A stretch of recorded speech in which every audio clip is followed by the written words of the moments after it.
Este programa é livre para todos os públicos.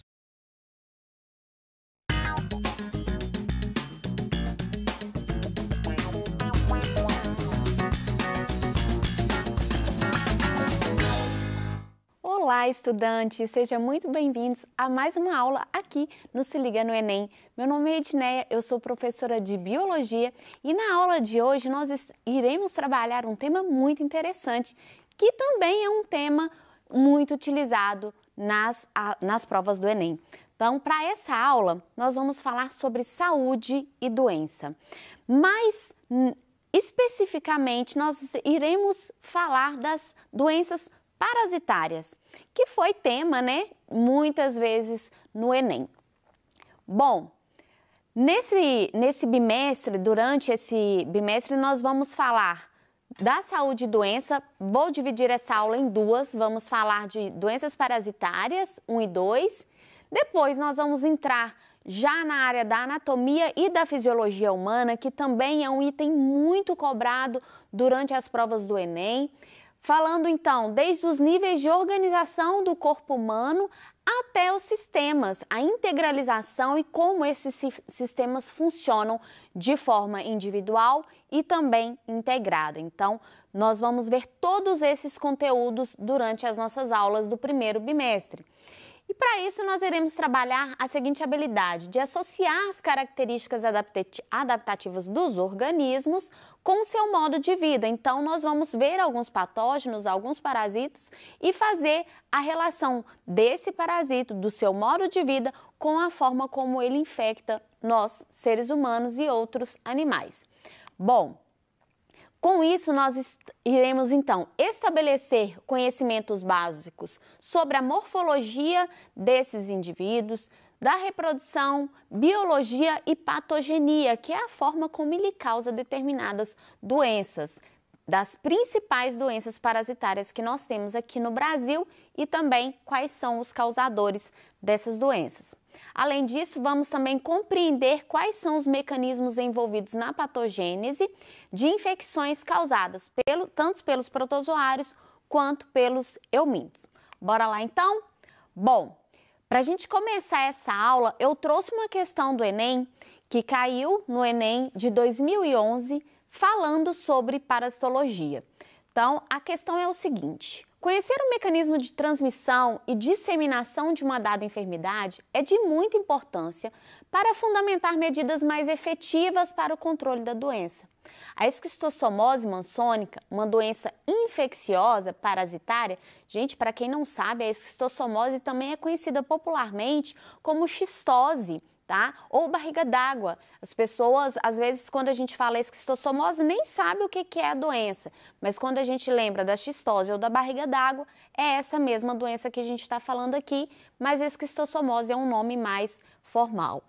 É um problema, então, de saúde pública no Brasil.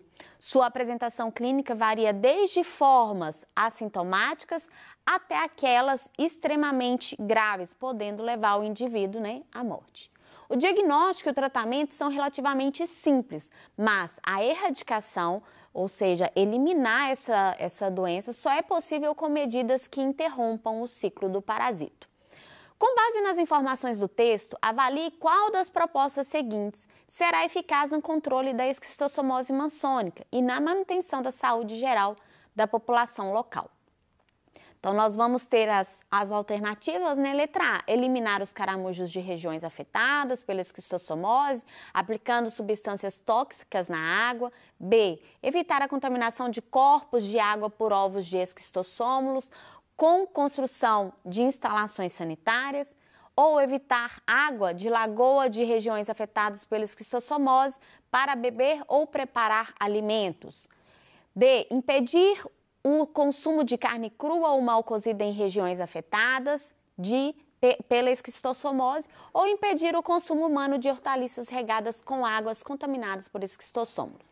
Bom, gente, vocês viram aqui que vai depender muito do ciclo de vida desse parasito para que a gente consiga entender essa questão e acertar ela 100% confiante. Então, para isso, vamos entender o que é um parasito, como que eles interagem, como que eles são transmitidos para nós seres humanos. O parasitismo é a associação que nós temos dos seres vivos, que existe uma unilateralidade. O que significa uma unilateralidade de benefícios? Um dos associados vai sair prejudicado nessa história. Sabe aquela famosa frase assim que a gente usa muito na sala de aula? Sempre tem um parasito que vai subir, né, em cima do coleguinha ali e sugar todos os benefícios que ele faz de trabalho, de prova em dupla e etc. Então, a gente chama parasito porque geralmente ele vai se hospedar em um hospedeiro e aí ele vai se beneficiar através desse hospedeiro. Ele não busca por si próprio, né, a sua energia. Então, no Brasil, as principais doenças parasitárias são causadas por eumintos. Os artrópodes vão ser vetores, né, dessas doenças e também pelos protozoários.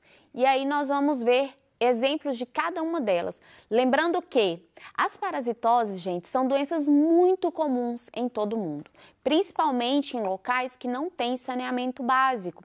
E por incrível que pareça, infelizmente a gente ainda tem muitos locais sem essa condição básica, né, de saúde pública. Então, essas doenças parasitárias atingem cerca de 25% da nossa população. E se tratando de parasitos, eles podem ser divididos em dois grandes grupos, né? Nós vamos ter os eumintos. Esses eumintos são divididos em plateumintos e nemateumintos, os vermes achatados e os vermes cilíndricos. Os plateumintos, eles são ainda subdivididos em trematoda e cestoda. Já os protozoários são divididos em quatro classes diferentes. Eles podem ser ciliados, eles podem ser flagelados, né, o mastigófora, como por exemplo a leishmania ou Trypanosoma cruzi. Esporozoários, que é o caso da malária ou do plasmodium, né, o causador da malária, ou então sarcodina. Então, nós vamos ter essa divisão de todos os parasitos existentes aqui e que geralmente causam as doenças parasitárias no Brasil. Bom, as doenças parasitológicas, elas se baseiam basicamente numa tríade. Como que funciona essa tríade epidemiológica? Nós vamos ter um agente.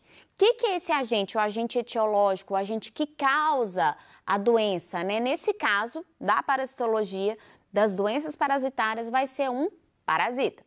Se fosse, por exemplo, né, uma bacteriose ou uma virose, esse agente não seria um parasita, seria uma bactéria ou então um vírus.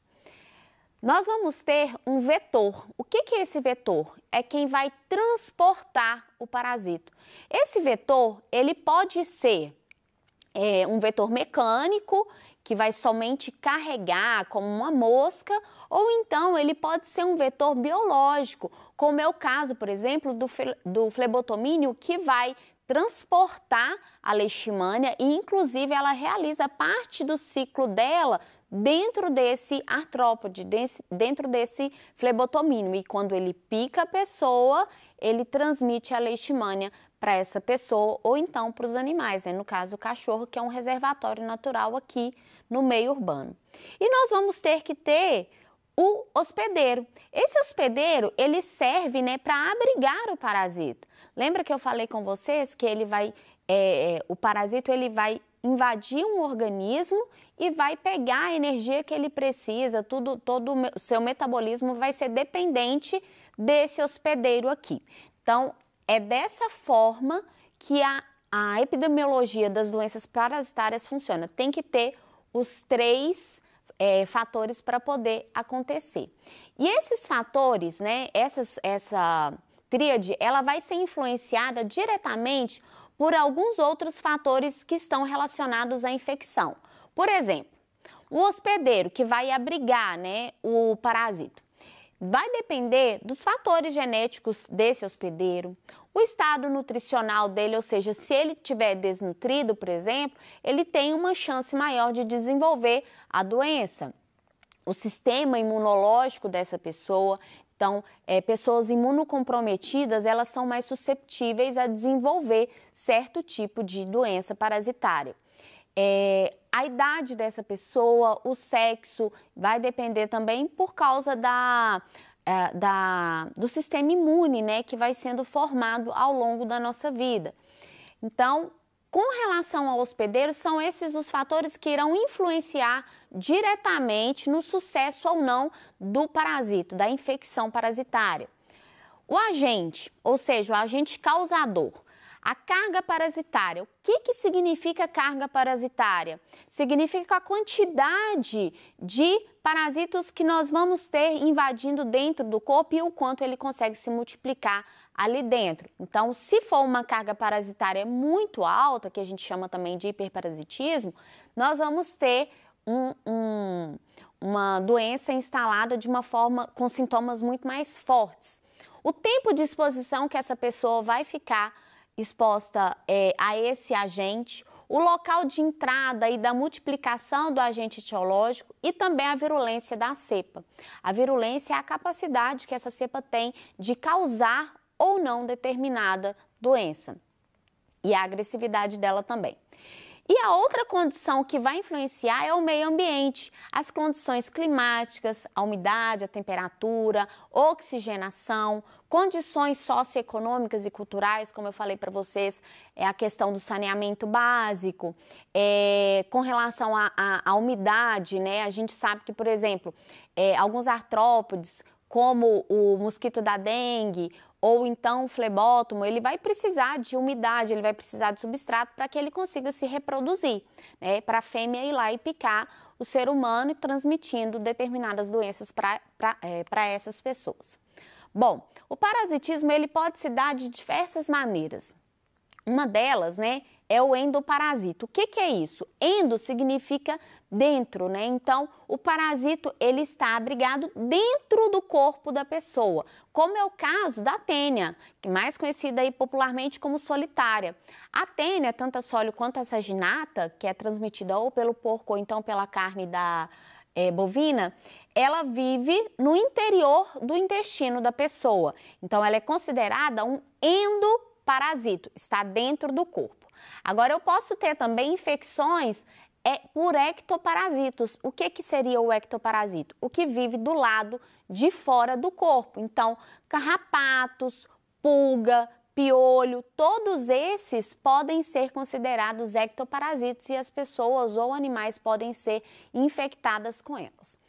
E por fim, a gente pode ter ainda o hiperparasitismo, que é o que eu citei anteriormente. Aqui nessa imagem, nós temos um pedaço de intestino com um bolo, literalmente um bolo de vermes. Nesse caso aqui é o Ascaris lumbricoides, né, que é um dos mais comuns que causa ascaridíase.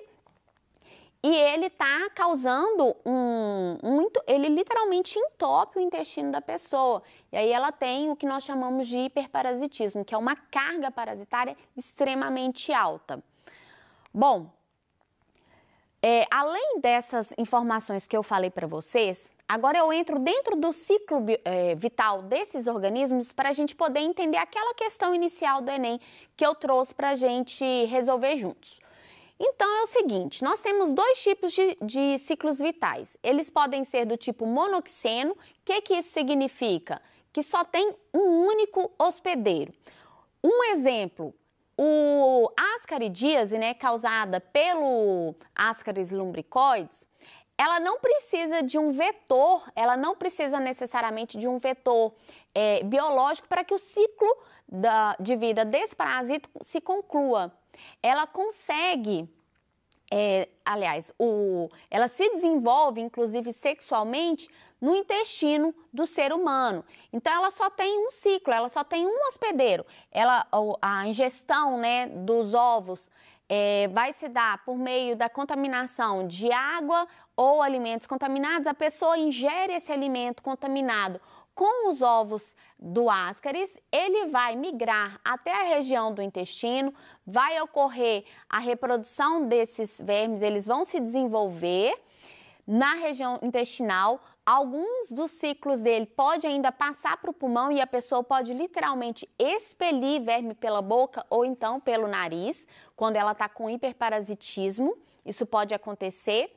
E aí, lá no intestino, as fêmeas irão botar, né, após a reprodução sexuada, ela vai botar os ovos que serão eliminados nas fezes, e essas fezes, dependendo do local, se não tiver saneamento básico, vão ser eliminadas e contaminar o meio, vai contaminar alimentos e água, fazendo novamente o ciclo. Ou seja, esse parasito aqui não precisa de um vetor biológico para que ele efetivamente se reproduza. Somente o hospedeiro definitivo, que no caso é o homem.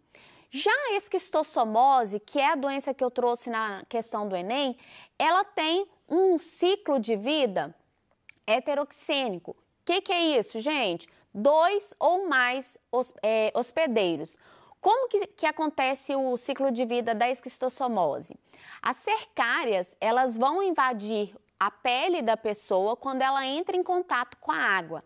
Essas cercárias vão lá para o intestino, para a região da veia porta, vão fazer a reprodução sexuada, né? Elas vão se desenvolver dentro do organismo do homem, faz a reprodução sexuada, a fêmea vai lá e bota seus ovos. Esses ovos vão ser então liberados por meio das fezes. Essas fezes, o ovo vai ser liberado e encontra, né, o seu hospedeiro intermediário, que no caso é o caramujo. Esse caramujo vai fazer com que esse ovo se desenvolva em outras fases, chegando, né, até a fase de cercária, que é a fase infectiva para nós, seres humanos. Então, aqui nós tivemos tanto o hospedeiro homem quanto o hospedeiro caramujo. Ela precisa desses dois indivíduos para que ela consiga se desenvolver e, assim, completar o seu ciclo de vida. Sem o caramujo, ela não consegue chegar até a fase de cercária, e sem o ser humano, ela não passa de cercária para a fase de ovos, tá? Que vão ser liberados nas fezes humanas. E aí, então, a gente vai ter os dois tipos de hospedeiros, né? O definitivo, que é quando o parasito apresenta a sua fase de maturidade ou forma sexuada, que no caso, por exemplo, do Schistosoma mansoni, que causa esquistossomose, e também do T. cruz, que vai causar doença de Chagas, o hospedeiro definitivo vai ser o homem. É lá que ocorre a reprodução sexuada. Já o hospedeiro intermediário é o que apresenta uma fase do desenvolvimento do parasito, como, por exemplo, o caramujo para doença para esquistossomose. Ele vai apresentar uma fase do desenvolvimento do ovo até a fase de cercária do esquistossômulo, ok? Bom, então, para a gente poder entender um pouco mais como que esses hospedeiros chegam até o nosso corpo, nós temos dois tipos de transmissão. A direta, que vai vir através da boca, alimentos contaminados, água contaminada, ou então de forma indireta, na qual o parasito ele penetra através da pele, geralmente por meio de um vetor. Vamos então resolver a nossa questão do Enem, tá? Eu não vou ler novamente esse enunciado, porque eu já li lá no início, né? Mas ele quer saber quais são, né, as medidas propostas de eficácia para poder controlar a esquistossomose na manutenção da doença geral da população. Então, inicialmente, nós vimos 5 alternativas e eu trouxe novamente elas aqui para vocês, né? A letra A, eliminar os caramujos de regiões afetadas pela esquistossomose, aplicando substâncias tóxicas na água. Gente, isso aqui jamais, não pode acontecer. Por quê? Quando a gente aplica substâncias tóxicas na água e elimina os caramujos, a gente está desequilibrando o meio ambiente ali. Vai comprometer toda uma cadeia de alimentação. Então, a resposta nesse caso seria a letra B, que é evitar a contaminação de corpos d'água por ovos de esquistossômulo com a construção de instalações sanitárias, ou seja, saneamento básico, gente. Por que o saneamento básico? Porque através dele, as fezes humanas não vai ter contato com a água e o caramujo não vai se infectar, completando o ciclo de vida para poder chegar novamente lá nos seres humanos quando ele entra dentro da água novamente. Então, ela é transmitida de forma direta, né, por meio da ingestão por meio do contato com a água que vai ter essas cercárias. Bom, pessoal, o que eu tinha para falar hoje para vocês era isso. Na nossa próxima aula nós vamos continuar falando sobre as doenças parasitárias e eu aguardo você nessa próxima aula. Até lá, se tiver alguma dúvida, mande pra gente. Tchau, tchau!